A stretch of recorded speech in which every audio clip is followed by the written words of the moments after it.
I'm doing all right. Ooh, death.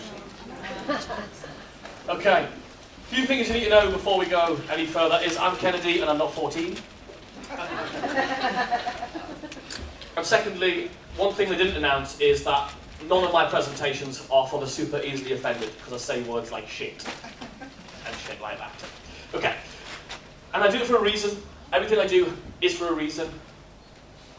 Before we get into my reasons, I want to know your reasons. So first of all, when you hear the word persuasion, you heard that this was about persuasion for small businesses. That's what you were all told, I'm assuming. Yeah? Okay, cool. Speaks good. What do you think? What are the words that come to our minds when we hear the word persuasion? As soon as you hear that word, manipulate. Influence. Good. Pardon? Influence. Influence. Thank you, sweetheart. Anything else? Encourage. Encourage. That's a nice word. That's good from a nice jacket of pinkness. Pardon? Leave the jacket out of it. I wish you'd left it out of it as well. He's distracted. Influence, manipulate, encourage. Any other words? Persuade. When you hear that word, any images that come to mind? Control. Control. Push. Push. Charm. Double glazing salesman. Double glazing salesman. What was this? Charm. Charm. Thanks very much. Youthful. Influence. Influence. Thank you. Yeah. All of these words. People often say to me, isn't this idea of being persuasive manipulative? It's kind of, a lot of people think, yeah, it is manipulation. And the way I kind of look at the difference between persuasion and manipulation is pretty much, if you need a home, you need somewhere to live. You need somewhere to leave your jacket, for example. If you need somewhere to live, you can buy a nice caravan, or my friends in America would call it a trailer. Okay? So you can buy a nice caravan, and that's great, and you've got somewhere to like, keep your stuff and keep your dog and all of that, and you can sleep in it, and you've got a nice little gas stove. That would be great. That would be great. But it's not going to take much wind, much of a storm to blow that all over. Whereas, if you build a house and spend some time excavating, I think that's the sensible word, a big bunch of foundations and spend just as much time underground than you do above the ground, then it's going to take a lot greater storm to blow that thing over than it would a caravan. Would you agree? So what persuasion is about as opposed to manipulation? Don't answer that, it's really bad news. Bloody Mark Gold. The difference is that in persuading, we are looking for the long-term solution. We're after, we've all been victims of these quick trick salesmen who quickly want to get you in, promise you the earth, don't deliver. But do we ever do business with them again? No, we don't. So what we want to do is build persuasive relationships with people, and that's what we're going to talk about today. We're not talking about manipulating people. Although you could take the techniques I'm going to teach you today, I'm going to share them with you, and you're going to discover yourselves. You could take these things and use them for evil, if you wanted. So, I wanted to make sure we are kind of all on the same page. I'm hopefully going to drink some water. That's mine. Feels a bit warm. I'm not going to drink that because I'm not a bit like that. Okay. So what I'm going to share with you in this session is the 3 C's. That'll be amazing. Thank you. 3 C's of persuasion, and that's kind of what we're going to go through in this session. I don't know if anybody's seen my other half of my job. Is I do like a stand-up comedy show that uses all of these techniques, but looks a lot like mind reading. That's what I'm kind of known for. Although, about 2 years ago, somebody said to me, can you teach my sales staff how to use those techniques? And that's what I'm going to share with you today. I was doing my comedy show, and I wasn't the headline act, which is the first big no-no when you've got an ego like mine. The headline act was a ventriloquist you may have heard of called Paul Zerdin. Anybody heard of Paul Zerdin? Anybody? He was off the telly, he's been on the Royal Variety a few times, very, very successful. Has a little puppet called Sam, who usually go, oh, him with a puppet. And he did his show, it was great. I don't usually stick around after my show, and see somebody else's act, but I did. He was amazing, standing ovation, all that sort of stuff. We're in the lift afterwards, or the elevator. And we're on the 12th floor of this London hotel, we're on the top floor. We get in the lift. It's a glass, not glass, what's the word? mirror, like a mirror lift. Like you can't see anything outside, it's just mirrors, and kind of really reflective and kind of disorientating. And there's like a brass bar around the sides. And we get in, Paul Zerd and I. He's got his puppet Sam in a big hold all, and Debbie McGee, thank you. And thanks. And I've got my case in I've got my act in my case. And we get in, the doors are about to close, and it goes bing! We're on the 12th floor, bing! And there's no voice in the lift. You know, usually it goes like 12th floor or whatever. It didn't, it was just bing! Just as the doors are about to close, like here, this massive voice from down the corridor around the corner went, "Hold the doors!" And this massive woman runs towards us. And we're like, "Please hold the doors, otherwise, you know, there's going to be pain." So this woman gets into the lift at the last minute. She gets in, and she's standing here, and here, and Zerdan, the ventriloquist, standing here. Zerdan turns, looks and winks at me. What's going on? The doors goes, ping! Zerdan goes, "Doors closing." I'm going, 12th floor. It goes, ding! And then he goes, 11th floor. I'm going, and this woman has no idea, just standing there. That's how they go, and he's going, 10th floor. Then, so he creates this kind of reality for this woman, which she's got no reason to question, because she can't see the outside world. She's got tunnel vision, she's locked in a lift with me, and this bloke who she has no idea is one of the world's best ventriloquists. 9th floor. And then, between floor 9 and floor 8, he goes, "Cables disengaging." Ah! This woman goes mental!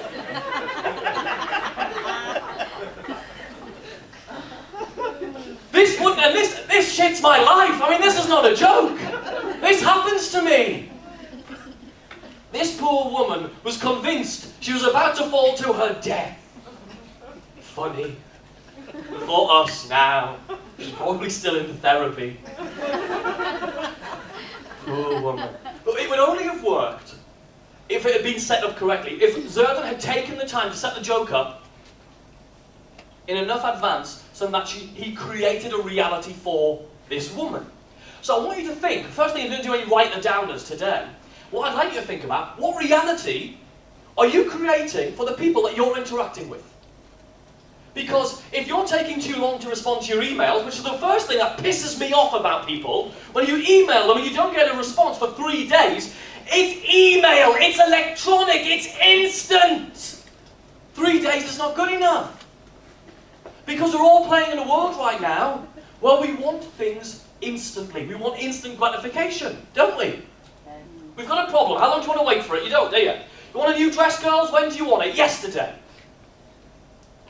So when customers come to us and they inquire about something, if someone gets to them before us and gives them a quote and they're happy and they build a relationship and they're given the opportunity, or they give themselves the opportunity to build that relationship first, they win.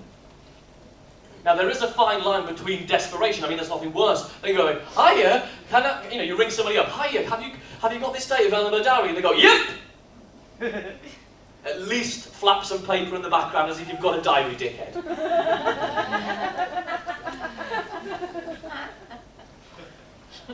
So what I'm going to ask you to do, what we have to do is we have to start looking at stuff in a different way, because loads of people have said it over and over again. I'm sure my friend Gary said it earlier on.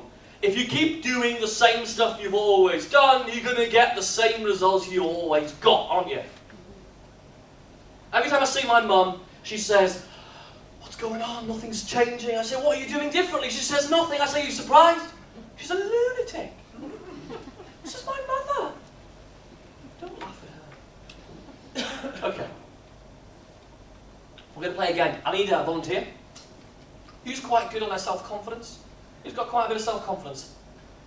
Yeah, there's a few people down here. That's good. Who?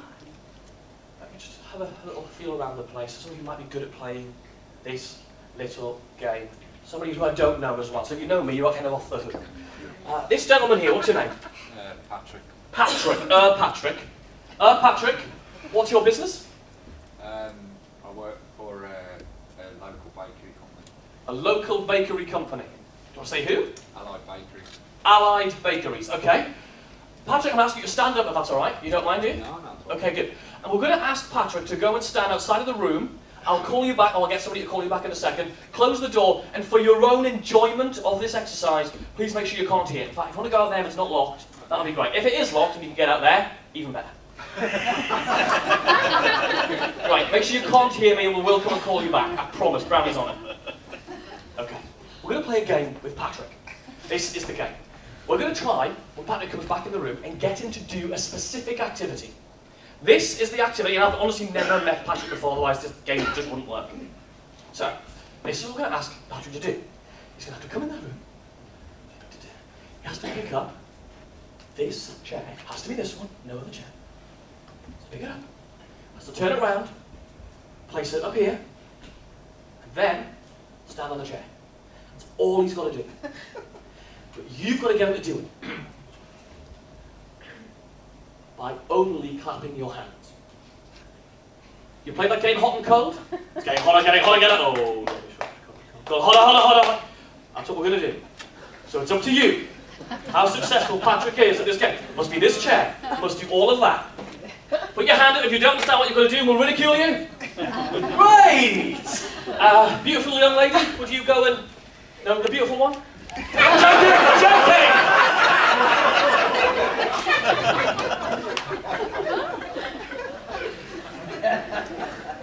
I better stop her afterwards just to make her feel better.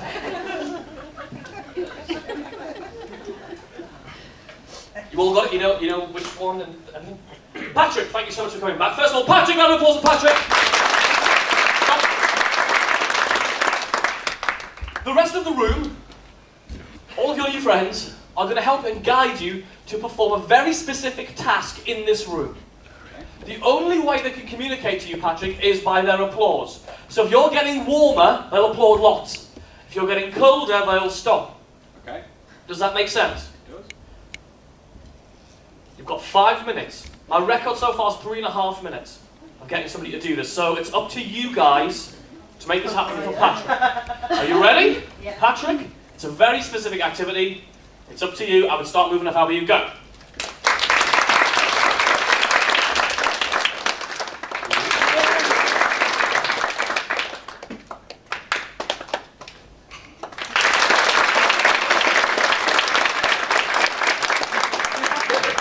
It's not that.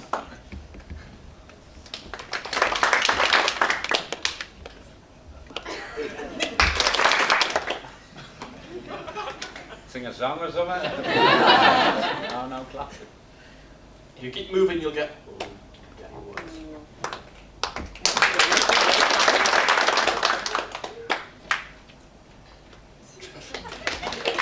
I'll give you a clue. We haven't got ecstatic yet, so you know when yet.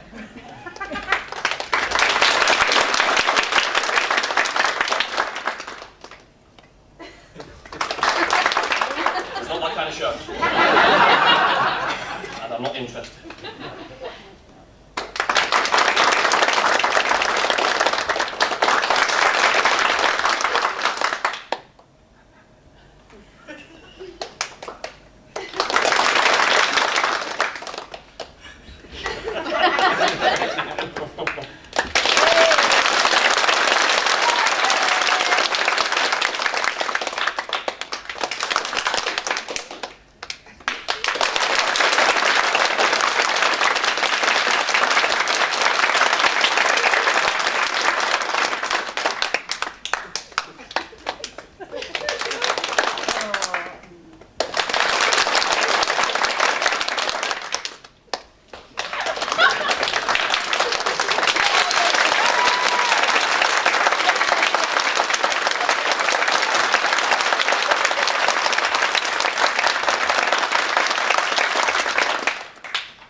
frustrated right now.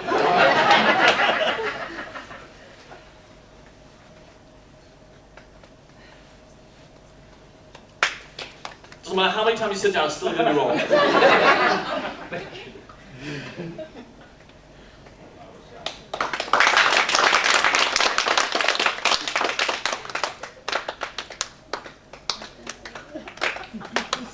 Keep doing stuff, keep doing stuff. Don't do slow hand count, it's really bad for my memory.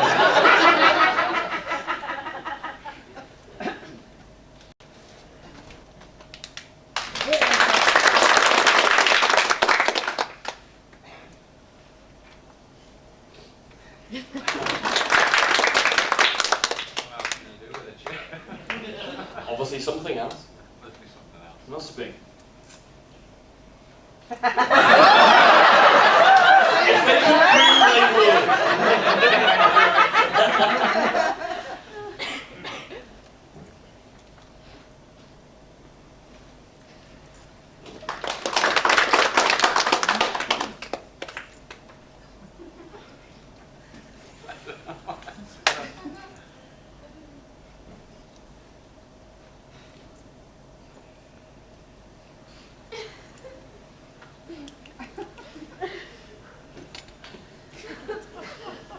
So what I have to do with myself?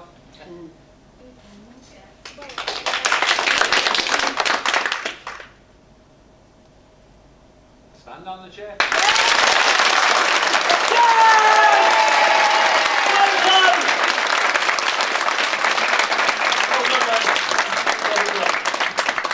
Have a seat. Give him another round of applause. Super brave.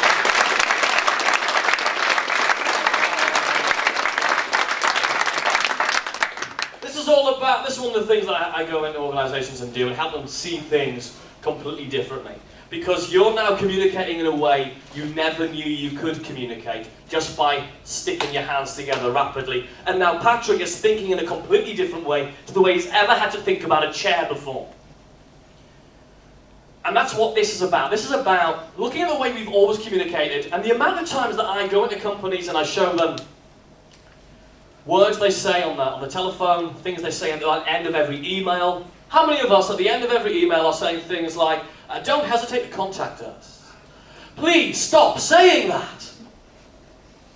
Because our minds, and I didn't really plan on saying this here, I'm not going to the reasons why, but just trust me, our minds don't understand negatives. They don't understand, please don't do whatever. So it's like when you say, don't forget to shut the door. You forget to shut the door because your brain hears forget to shut the door. So don't hesitate to contact us is telling us something very specific, which is hesitate to contact us. Okay, you put it at the bottom of every email. The stuff we're doing in all of our lives, all of the time, that is stopping us and preventing us from communicating and getting the outcomes that we want. There are three elements. There are three C's of being more persuasive. The first one is to have confidence. An ex-girlfriend of mine said to me that confidence is a really... I know you're all shocked that I've had a girlfriend, I realise. An ex-girlfriend of mine said to me that confidence is a really attractive trait. And most of the stuff that I've learned has not been learned by going on clever training courses or going to sales events or anything like that. I've learned my persuasion techniques from two different areas of life. The first is standing on stage, making it look like I'm reading people's minds at global rebrands of, of brands of like people like Yahoo, Mars, Mensa, performing in front of these people, where it has to be right. If I'm launching the global rebrand of Yahoo and they're spending billions of dollars on it, and I stand up and my persuasion stuff doesn't work, they're not going to be very happy. So this stuff's got to work. The worst thing that a salesperson or a sales trainer, and they're great, there's some great sales trainers, they really, really are.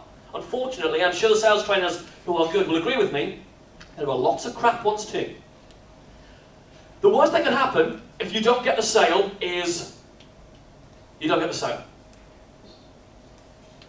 On stage, I'm the only act in the UK who plays Russian roulette with 3 live Colt Brunei Magnum revolvers. If I get it wrong, I'm dead. That's it. The second part of my life, where I've learned to persuade people, is picking up women at university. Admittedly, not a great challenge. A bag of chips down the big market seems to work. It's nice to see you again soon. The first one is confidence. So if you are confident and you show confidence, you are confident in the thing that you're communicating about. We've all had those experiences where the person's like, yeah, this Hoover's great. And you just don't believe the person. If they're not confident in it, if you are selling something, and I'm always excited to say this because at every event I speak at, somebody leaves their job after me saying what I'm about to say. This genuinely happens. If you're selling something which you cannot be confident in because you don't believe in it, stop selling it. Or learn to be confident in it. Learn about the advantages of it. Learn the benefits of it. Learn what it does. And if you still can't get there, stop selling it because you're not going to do any better. Find something you are passionate about. How many people, put your hand in the air, if you are passionate about the thing you are selling? Great. So you're doing the right thing. Anybody who wasn't able to put their hand up there now, think about, you can either become passionate by starting to use it, start talking to some of the past customers and a whole bunch of other things you could do, or stop selling it. Because you're doing yourself and the product a disservice. That's the first thing. The second one is be competent. Actually be able to do the thing. Yeah, he can talk the talk, but can he walk the walk? He's all talk and no action. No one's ever said that about me. Apart from Sue. Be confident. Make sure you can actually deliver. Don't make those crazy... Yeah, okay, in business we all, to some degree, will say yes and then wonder how later. That's fine to do. That's creative, as long as it's within the thing you can do. Now, if someone calls me and says, can you design an oil rig? I'm not going to go, yeah! And then work out later how to do it. I'm not going to do it. You okay? Sorry. Too many people there. My career. That's what happens, though. And the third one is the thing that most people miss out on. So you've got confidence, you've got competence. And then, to actually magnetically attract you to me, what will I do? So okay, let me take us into the world of picking up chicks. So I come across as confident. That's fine, I can do that. I'm quite a confident person. I'm not really worried about what anybody thinks about me. I'm generally not. I'm comfortable in my own skin, I know who I am, I know where I'm going, I know what I want. I'm lucky that way. I've done a lot of work on my self-development. And you should all congratulate yourself that you've all taken a route right now to start doing something about yourself. Because so many people are still downstairs, wandering around, thinking, why am I not getting any more business? Why am I not communicating better? And now you're doing something about it. Those people will continue to complain and not do anything about it, but you've done something about it. So hey, that's good, high five. That's good, well done. Oh, by the way, I should probably tell you as well, that all of this is just a clever ruse and propaganda to make you buy my shit at the end. I'm going to pitch the shit out of you at the end of this. Just so you know why I'm giving you all this good stuff. Because the stuff I've got to give you, if you buy from me, is even better. That's why I'm doing it. Don't want to pretend anything. That's what's going on. So you're confident. Yes, I walk in there and I'm feeling good. I look confident because I wear kind of cool clothes and everything's good. I must be confident to have my hair like this and I have this face. You've got to be confident. I'm competent. I demonstrate great value and show that I can hold a conversation, I can talk intelligently-ish about most things, but still be cool about it. But that's all give. So the third C is about creating curiosity. It's about getting them to want to know more. If people understand the whole picture, then why the hell should they spend any time with you? Isn't it great? Do you remember when you first get into that relationship and you're still going through the understanding and the discovery process of finding out, I didn't know you didn't like carrots. Yes, woman, stop putting them on my plate. Oh, I didn't know you've been to Azerbaijan on holiday, that's nice. What was it? That discovery process, it's lovely, isn't it? It's really nice, you're still discovering stuff about your partner, and that keeps you interested. It's the same in our businesses. In our business relationships. A relationship is a relationship is a relationship. You can get more business advice from relationship books than you can from most business books. Because it's about relationships. So create that curiosity so they're coming in to you. Confidence, competency, curiosity. So how can you, think about it now, who's got an idea of how you and your business can walk away and start working on a way of creating curiosity in your business? It sounds like a kind of out there abstract idea, but how can you create curiosity in your business? What are the ways you can make people ask questions to you? When you don't lay it all on the table. For example, when somebody says to you, what do you do? I say, I help salespeople and other communicators elicit greater responses from the people they want them from. And that gets them into a mindset, or even asking out loud of, what the hell does that mean? And how do you do that? And then they're asking the questions, and now they're selling themselves. I've got someone currently working for me in London, going around a trade show. We don't have a stand at the trade show. Instead, she's going around and she's being sold to by other venues and other agencies and stuff like that. So she's going into the trade show and saying, yeah, we're really interested in putting Kennedy's two together, which is true. But this is just a ruse to get them to start asking questions about us so they can start applying how they want to use me in their business. So Sarah will go in, she'll say, hi, ABC venue in the middle of Nottingham or whatever. We're thinking about having Kennedy on tour. Would your place be good?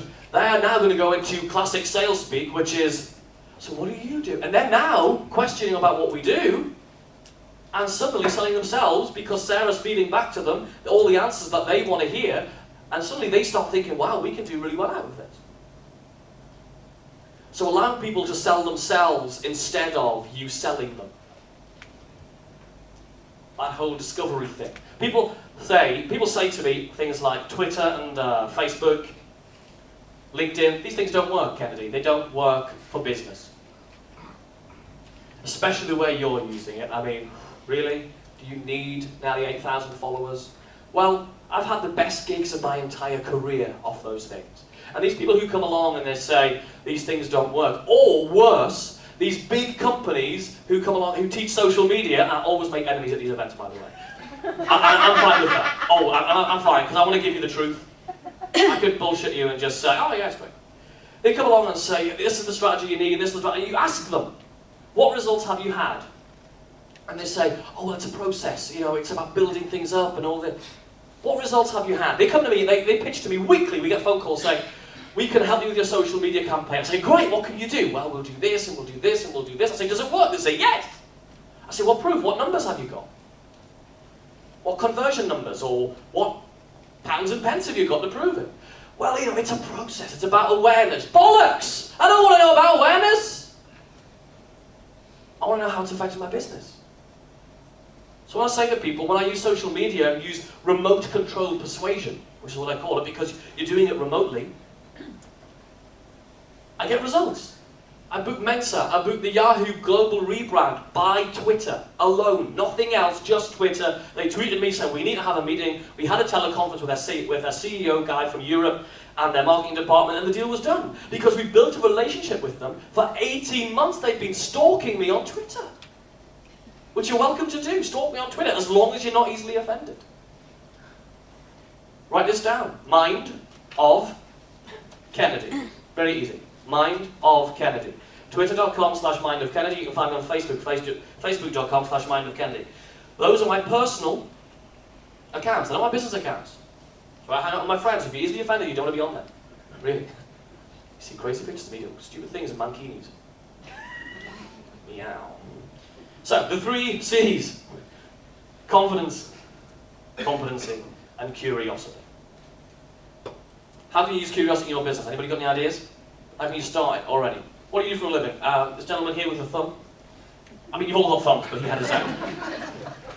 Consultancy. You're a consultant. What kind of consultant? Skills consultant. Skills consultant. Come on. I mean, what does that mean? Helping people develop their staff. Help people develop their stuff. So how do you create curiosity in that business?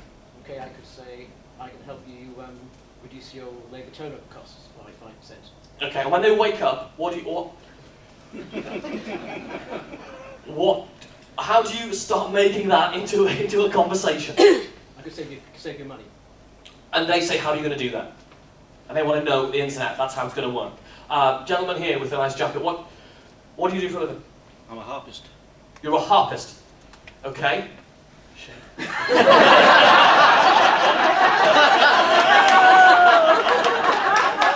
Why me? Are you really? Yeah. I'm just messing with you. Okay. How can you create... You're answering the questions, I'm not answering them. How do you create curiosity in your business? I tell people that I play special music for special occasions. Okay. Quite generic. Yeah. Well, hopefully they then say, like what? Okay. And do they usually say like what? Yeah. Okay, great. I think you've got a great advantage in being a harpist, in seriousness, because people know that it's one of the most difficult instruments to learn. Which somebody told me before. So they want to know, like, how long have you been doing that? How did you get into that? I mean, having a skill is naturally curious anyway, so we create curiosity. When people find out I'm a mind reader, after they've said to me, go on monkey boy, what am I thinking? They usually want to know how I got into it and all that kind of stuff. And you've got the same advantage in that you are in a glamorous industry which has mystique built into it. And on some level, we all have that. There has got to be some way you can spin, in a sort of media way, your business. So, let me use something else I don't know. This gentleman here in the white shirt, what do you do? I work for Premier Inn Hotels. Premier Inn Hotels. And when you're a sales manager? No, just Deputy General Manager. Deputy General Manager, okay. And so, do you have to do any selling? Yep. Okay. How can you create curiosity in your business?